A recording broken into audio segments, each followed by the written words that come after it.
Well, I got robbed again, but this time it was my storage locker. This marks the 4th robbery in 3 months. Now, some of you may remember, 2 months ago, I caught this package thief on camera. Let me tell you about this recent one. Sunday morning, I was organizing my garage and packing things up for an upcoming move. Now, during that process, I went to my storage locker to drop some things off. It's important to note, this is what my storage locker originally looked like. Packed boxes sealed shut and stacked on top of each other. And when I opened the door, this is what I saw. Now, at first, I thought maybe a tower of boxes fell down and the contents inside spilled everywhere. But then I noticed my snowboard here in the middle of the room. And all this stuff here, that's from my childhood. And as I looked around the room, I noticed in the top back corner, the area that the burglars broke into. Now, unfortunately, when they broke in, they'd stepped on an art piece, completely smashing the custom frame. And at this point, I didn't know what else they had done. So I started to search everything that was open, starting with my hockey bag. Now, with this being Texas, nothing was touched in there, but my snowboard was in the middle of the room. All of these bags were pretty much empty, and this box here was completely empty. But as I continued to look around, I discovered this, an open, half-full Budweiser Zero. Now, this is a non-alcoholic drink, so they drank half and put it back. But as I continued to look, my heart sank. This is my camera case, and both latches are open.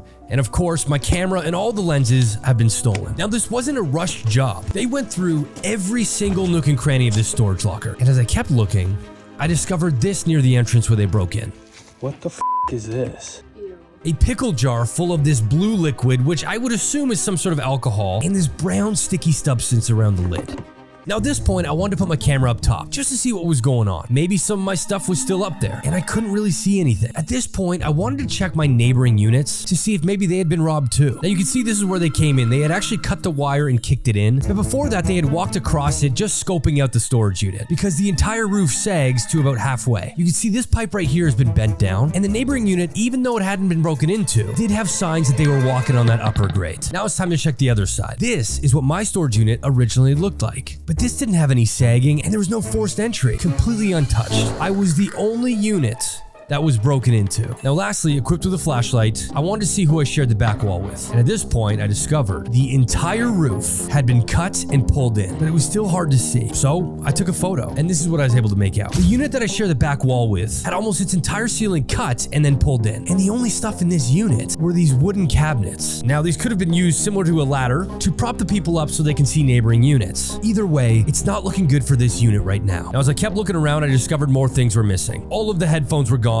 However, they left the cases, and I don't know if the purpose of that is if they were to resell it, I could recognize the case, but if they just take the unit inside, it could just be another pair of headphones. They took everything from this cooler. No, there wasn't food or drinks in here. I was just using it as more storage space. But this is the weirdest thing. This is a chocolate bar that I got in 2011 from the Hershey store in New York City, and they took a bite out of the end of it. But not just that, they bit right through the bag. And I know you're thinking this could have been a rat or something. However, the substance inside this bag, which you can see here, is also on the lid of this Vlasic pickle jar. It's the same stuff. At this point, I knew I couldn't stay in here another night and I had to get out of here. So I called up U-Haul and thankfully they were still open and I rented a truck. I didn't care how long it was going to take. I needed to get out of this unit in case they came back. Then with the help of my girlfriend, we started packing. This took us about 3.5 hours, mainly because we had to repackage everything, but also go down elevators to get everything out. Now before I left the unit, I wanted to see what was on the back side of mine. And it appeared to be the electrical room, a space only staff have access to. After spending the night moving out of my storage locker, I had to wait till the next morning for the office to open up. So first thing in the morning, I went to the storage facility and asked to speak to the manager. And the whole thing seemed like I was inconveniencing them. Then from there, we walked over together to see the unit, which I have to add was the longest and quietest walk I've had in a while. Now, there's a reason I say that. When I upgraded to this unit only 3 weeks ago, this manager was a very friendly, outgoing guy. But this time he was bringing a completely different energy. Wasn't apologetic and really didn't even talk all that much. After seeing where they broke in, he wanted to see what the other side was. So we went around to the electrical room, this being a unit that only staff have access to. But as I scoped out the area longer, I realized I think it's the unit next door. But regardless, we opened up the electrical room anyways. And there was nothing in it. Now this is good news, because had their unit been compromised, it was likely that this was an inside job. But since it's the unit next door, this one has a number. It also has a tenant. Now think about this facility. Every single unit has its own unique 6-digit code, and you need to enter it quite a bit. You need to enter it to get on the property. Then from there, you drive in to get to the second gate, which again,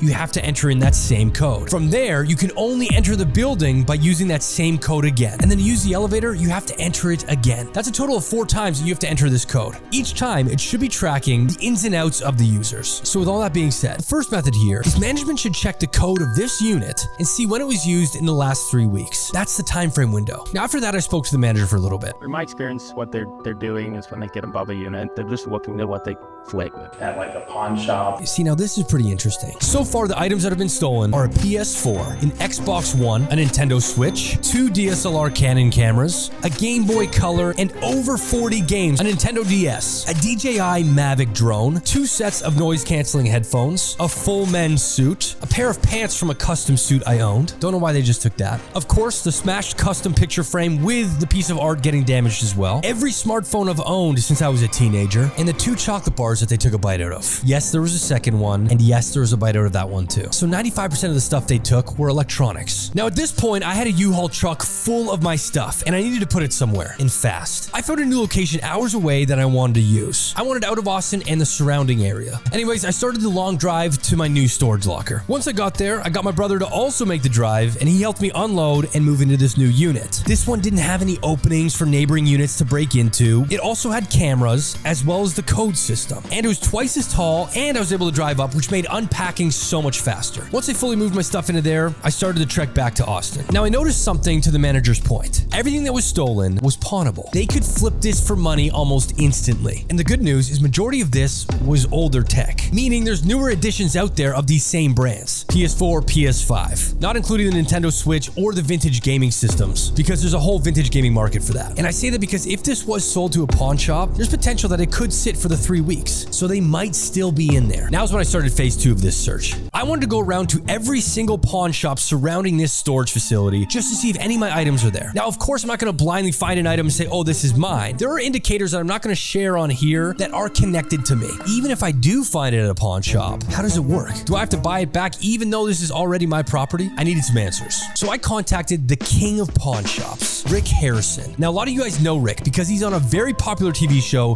called Pawn Stars. Rick and I have exchanged messages over the last few months talking about some of the videos I've made. So I asked Rick what could happen, and he said this. If you filed a police report and are going to prosecute the thieves, the pawn shop will have to return the property. You will not get the property back immediately. There's a procedure and has to go to the police, the DA, etc., etc. If I do find my items at these pawn shops, I don't have to buy it back. If you call the police and they come there, they can take the items from them. And if I've got proof of ownership, I can simply get my items back. So I got to searching. My plan now is to go to all surrounding pawn shops and see if any of my stolen items have popped up. Now, the first one I went to was the closest to the unit, and they only had a Game Boy Advanced, and really just one older DSLR camera, neither being a match. Shop number 2. I looked around the whole place until eventually I found the gaming systems were all behind the counter. Now, none of them matched my items. I also took a look over at the DSLR cameras, and none of them were the models that I had. Next was a third shop. When I walked in, they had the most DSLR cameras and gaming systems available, but no Game Boys or PS4s, and none of the cameras matched mine. Lastly, I went to one that was starting to get a little bit far from the unit itself, but it's still in the general area, so it was worth the search. And right when you walked in, they had the gaming systems right there, but again, none of them were a match. Now, there was a few people asking why I didn't call the police. Well, of course I filed a police report, but there's more to this that I need to address. People are suggesting that I use the open beer can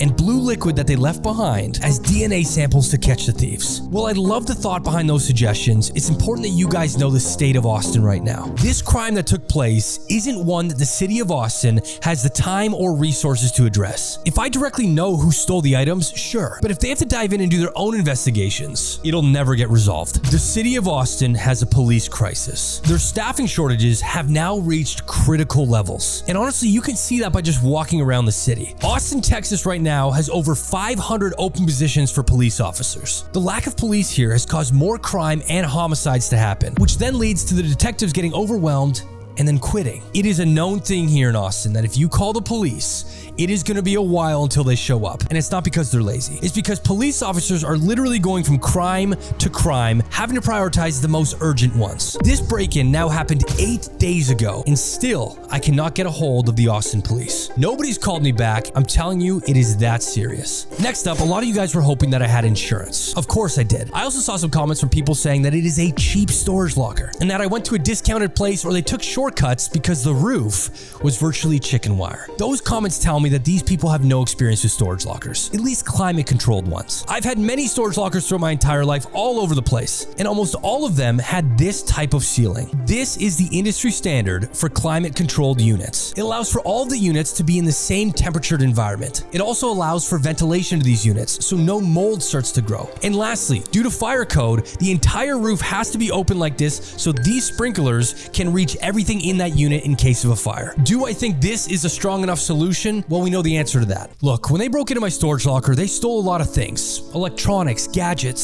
stuff that probably didn't mean anything to them, but meant the world to me. And sure, I could probably replace some of this stuff. In fact, insurance hopefully will cover a lot of that. But there's one thing that can't be replaced, and that's my Game Boy Color. To most people, it's just a $100 vintage handheld, but to me it was so much more. As a kid, I was anxious, sometimes nervous in new places, and would often create sort of these worst case scenarios in my head. You know, the traditional thing that anxiety does. But that Game Boy was my escape.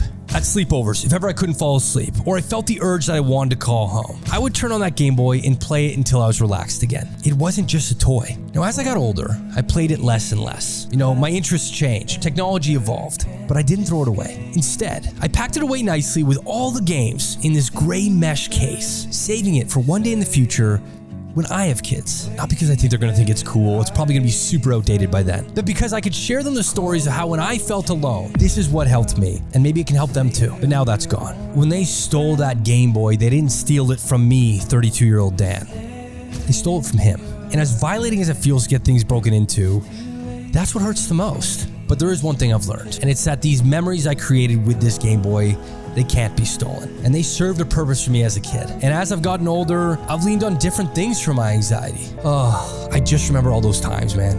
All those times when I was like scared or nervous or didn't want to be like, I gotta call my parents or something. I would just play it cool, and I would play this Game Boy. I know it's just this plastic vintage thing, I know. And I know to people that's all they're gonna associate it with. But when you have such sentimental things packed into that, man, it hits different. So with all this being said, to whoever or wherever this Game Boy ends up, I genuinely hope it helps them as much as it did for me. Just thank you so much for following along. I'm gonna keep you guys updated with if I get any money back from insurance, I'll let you guys know as well. But thank you so much for following along and supporting this series. Be sure to like and follow for more videos. Thank you so much for watching, and I'll catch you in the next one. See you guys later.